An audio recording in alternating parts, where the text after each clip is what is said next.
separately because I had a very personal relationship with DT. From dating to when? 2012. Yep. As a matter of fact, I was when they signed Peyton, I was out. I think I was out there either a day later or 2 days later. I was talking to him, Eric Decker, I forget the other receiver, and I think Demaryius Thomas. Yep. And I was telling them how their lives And were about Wes to change. Welker.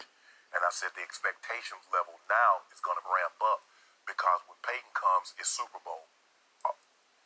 And obviously they were coming off the Tebow. They were coming off the Tebow. They were going to take it Tebow. way up a notch. Yes. Yeah. Skip, he was a first-round draft pick. He was. A He lot was of the first receiver taken in that Tebow draft ahead of Des Bryant. Correct. 22nd to 24th. He got an injury early in his career, and a lot of people thought he was going to be a bust, and that was concerning to him. And I said, look, your life is about to change. Just be ready. I said, you need to drop a few pounds and be ready to play football. Yep. Be ready to play at a fast pace.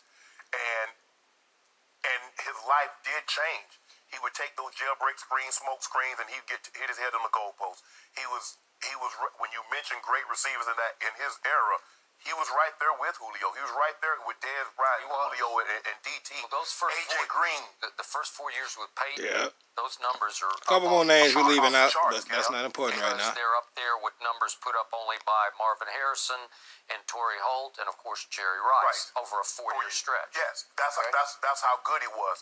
And Skip, there and during that stretch, I would talk to him all the time, managing expectations, what the expectations were, how he needed to be. And don't always just look at the stat line. Find other ways that you can contribute, even though you're not catching 12, 13 passes in the game.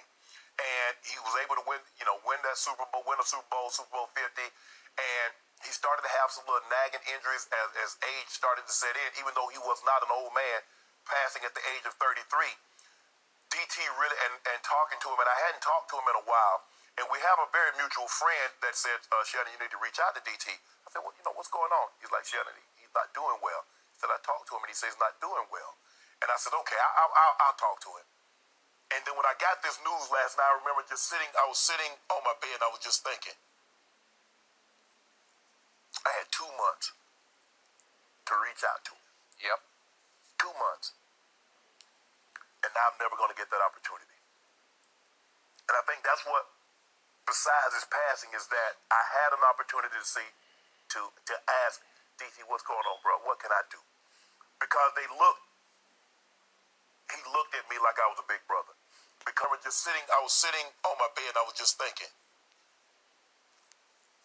I had 2 months to reach out to him. Yep. 2 months. And now I'm never going to get that opportunity. And I think that's what, besides his passing, is that I had an opportunity to ask DT, what's going on, bro? What can I do? Because he looked at me like I was a big brother. Because I was in Denver, the fans in Denver loved me. Having won there, trying to help him navigate Denver. It just happened so quick, Skip. It just happened so quick. And I just cannot believe that DT gone. It sounds like this is a case of we never put off tomorrow what you can do today. See, this is what happens when we be like, okay, I get to it. Let me do this, I get to it. Let me do a couple things, then I get to it. Before you know it, a couple days turn into a week turn into a couple weeks, 2 weeks turn into a month.